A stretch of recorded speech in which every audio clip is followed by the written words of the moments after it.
बांग्लादेश में सब कुछ ठीक नहीं चल रहा है और खबरें तो ऐसी आ रही है जिससे लग रहा है कि बांग्लादेश में एक बार फिर से कुछ बड़ा घटनाक्रम देखने को मिल सकता है। चर्चा हम करेंगे। हमारे साथ मेहमान जुड़ गए हैं, परिचय आपका हम करवा देते हैं। हमारे साथ बेहद खास मेहमान पूर्व राजनयिक डॉक्टर एपी सावरिया जुड़ गए हैं। हमारे साथ रक्षा विशेषज्ञ कर्नल रिटायर्ड दर्शन सिंह ढिल्लों जुड़ गए हैं। हमारे साथ राजनीतिक विश्लेषक नागेंद्र परमार जी भी जुड़ गए हैं। आप तीनों का सर बहुत बहुत स्वागत है इस चर्चा में। बिल्कुल, भारत के लिए भी ये चिंता का विषय है, लेकिन ऐसी परिस्थिति में भारत के लिए क्या कोई अपॉर्चुनिटी भी है? इस सवाल का जवाब भी हम लेंगे। हमारे साथ दर्शन सिंह ढिल्लों साहब भी जुड़े हुए हैं। ढिल्लों साहब, यूनुस चुनावों को टालने के पक्ष में दिखाई दे रहे हैं क्या? किसी कंक्लूजन पर नहीं पहुंच पा रहे? देखिए, बिल्कुल सही बात है। चुनावों को किसी न किसी बहाने वो टालना चाहते हैं। अभी तो आर्मी चीफ ने भी कह दिया कि दिसंबर तक कराइए, खालिदा जिया ने भी कहा है दिसंबर तक कराइए। तो उनका जो टालने का मकसद है वो थोड़ा सस्पिशन जरूर पैदा करता है कि वो चुनाव को क्यों टालना चाहते हैं, क्योंकि अल्टीमेटली बांग्लादेश भी एक डेमोक्रेटिक कंट्री है। खैर पाकिस्तान से थोड़ी बेटर डेमोक्रेसी है वो, पर वहां भी मिलिट्री का इंटरफेरेंस रहा है। पर फिर भी वहां पे जो डेमोक्रेसी रिस्टोर होनी चाहिए जैसा कि वादा किया गया था।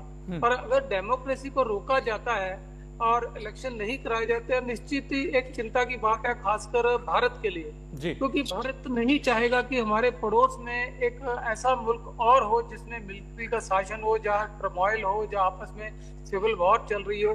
तो हम दो फ्रंट पे लड़ना नहीं चाहेंगे। तो इसलिए भारत चाहता है कि एक अच्छा डेमोक्रेटिक देश हो जहां डेमोक्रेटिक पॉलिसियों से देश चला जाए।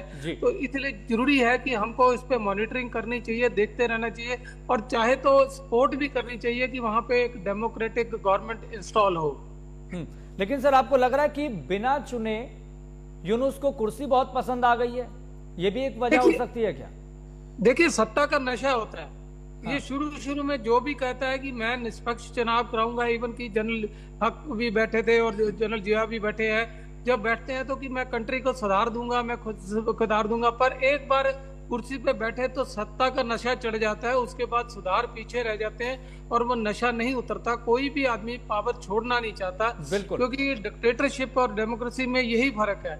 डेमोक्रेसी में जब हार जाए तो सत्ता छोड़नी पड़ती है। जहाँ डिक्टेटरशिप है वहाँ फालतू के चुनाव करा के बार बार अपने हाथ में सत्ता रखने की कोशिश करी जाती है, और अगर सत्ता का कोई विरोध करता है तो उसको खत्म कर दिया जाता है। ये सत्ता का नशा है कि जो आपको एक बार कुर्सी पकड़ ली तो फिर आपको छोड़ने का जी नहीं करता। उसके लिए चाहे हजारों पापड़ बेलने पड़े, चाहे जैसे भी मर्जी इलेक्शन ना कराए जाए, फर्जी कराए जाए, तो ये चीजें चलती रहती हैं, क्योंकि ये सत्ता का नशा है। सेम उनको भी चढ़ा हुआ है। जी, दर्शन सिंह ढिल्लों जी, आपको लग रहा है कि इसमें कुछ चाइना का भी रोल है कि वो चुनाव करवाने के पक्ष में नहीं है? वो चाहते हैं कि यूनुस ही कुर्सी से चिपके रहें, क्योंकि जिस तरीके से यूनुस ने अपने टेम्परेरी टेन्योर में पीएम नरेंद्र मोदी के साथ रिश्ते बिगाड़े हैं, सवाल खड़े हुए। बांग्लादेश ने रिश्ते बिगाड़ लिए, शेख हसीना का तख्ता पलट करवा दिया।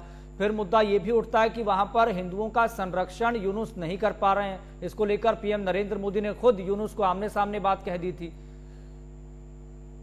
जी हाँ, बिल्कुल। देखिए, चाइना पूरी चीज के पीछे है, बल्कि जो तख्ता पलट कराया उसमें चाइना का मेजर रोल रहा जी, क्योंकि चाइना चाहता है कि भारत दो फ्रंट पे अपना फ्रंट बोले। जैसे कि पहले ईस्ट और वेस्ट पाकिस्तान थे तो हमें दो तरफ लड़ना पड़ता था, दो तरफ बॉर्डर थे, तो हमने एक तरफ का बॉर्डर जो 71 में खत्म कर दिया।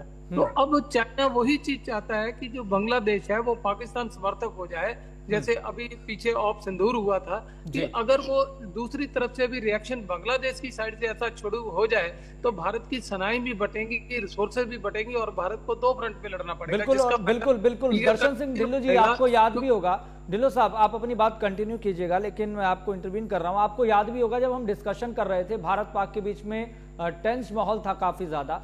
बांग्लादेश के ही कई रिटायर्ड मेजर जनरल ये कह रहे थे अगर इंडिया ने पाकिस्तान पर अटैक कर दिया तो बांग्लादेश इधर से चिकन नेक काट देगा।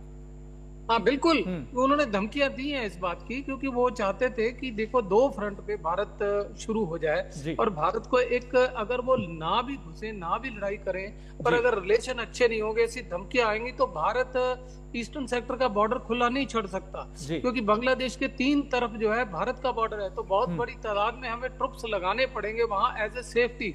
जो रिसोर्सेज हम वेस्टर्न बॉर्डर से खींचने पड़ेंगे और वेस्टर्न बॉर्डर से रिसोर्सेज खींचने में मतलब पाकिस्तान के खिलाफ कमजोरी और या चाइना के खिलाफ कमजोरी, और यही चाइना चाहता है कि हम मजबूत एक बॉर्डर पे मजबूत ना रहे, हम 3 बॉर्डरों पे बढ़ जाए, जिससे हमारे रिसोर्सेज बटे और उसका प्रभुत्व जो दोनों साइड से भारत के ऊपर बना रहे, बांग्लादेश की साइड से, पाकिस्तान की साइड से, और एक साइड तो चाइना है।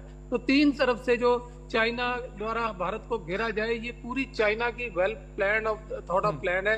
इसलिए वो चाहता है कि उसको लग रहा है कि कहीं ना कहीं जो बांग्लादेश में सिंपथाइजर है भारत के प्रति, जिनका अच्छा रवैया है, तो कहीं अगर इलेक्शन हो गई है तो दोबारा से वही जो भारत के पक्ष की सरकार ना बन जाए, तो इसलिए चाइना शायद इनके थ्रू थोड़ा पंप देके कि आप सत्ता में बने रहिए, इलेक्शन ना कराइए, जितनी देर खींच सकते खींचिए। तो जरूर चाइना का इसके पीछे भी जरूर कोई ना कोई हाथ है। लेकिन सर, ये पॉलिटिकल अनस्टेबिलिटी भारत के लिए कितना घातक है? देखिए, भारत के लिए तो किसी भी देश जो हमारे साथ लगते हैं जिसके बॉर्डर, बहुत घातक। पहली बात तो जब इंस्टेबिलिटी होती है तो कुछ ना कुछ गृह युद्ध चलता है, और गृह युद्ध में जो एक पलड़ा भारी हो जाता है किसी का, तो दूसरा पलड़े वाले लोग साथ वाले कंट्री में शरण लेते हैं। अब बांग्लादेश के तो 3 तरफ भारत है, अगर वहां पे कोई गृह युद्ध शुरू होता है, लोग भागते हैं, तो वो भाग के कहाँ जाएंगे? एक साइड समंदर है, 3 साइड भारत है, तो भारत में लोग घुसेंगे, चाहे आम घुसे चाहे निहत्थे लोग घुसे, तो भारत के ऊपर प्रेशर बढ़ेगा।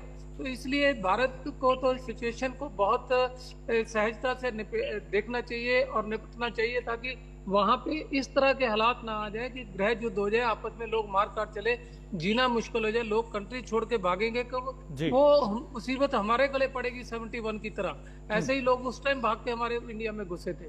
तो भारत को तो बहुत ही चौकन्ना रहना है, इस सिचुएशन पे नजर रखना है। बिल्कुल ठीक है। ढिल्लो साहब, 10 सेकंड है, आपका आखिरी टेक है। आप ये बताइए कि शेख हसीना का जब इस्तीफा होता है, फिर उसके बाद इतनी ज्यादा पॉलिटिकल इंस्टेबिलिटी हो जाती है, आपको लग रहा है कि बांग्लादेश का वहां पर चाहे कोई भी सरकार सत्ता में बैठे, लग रहा है कि रुख बदल जाएगा? अगर बीएनपी सत्ता में आती है तो चुनाव होते हैं, बदल जाएगा। सिर्फ भारत के साथ नहीं, विश्व में भी बदलेगा, क्योंकि बांग्लादेश भी बहुत उभरती हुई इकोनॉमी थी, उनका डॉलर का रेट बहुत अच्छा है, ग्रोथ अच्छी है, पाकिस्तान से वो बहुत आगे निकल चुके थे। अगर बीएनपी सरकार वापस आएगी तो लोगों का विश्वास बांग्लादेश में बढ़ेगा और जरूर उनकी इमेज भी सुधरेगी और कंट्री भी प्रोग्रेस करेगा। जी ठीक है, ठीक है, ठीक है सर, आप तीनों का बहुत बहुत शुक्रिया इस खास कार्यक्रम में जुड़ने के लिए, अपना कीमती समय देने के लिए बहुत बहुत शुक्रिया सर।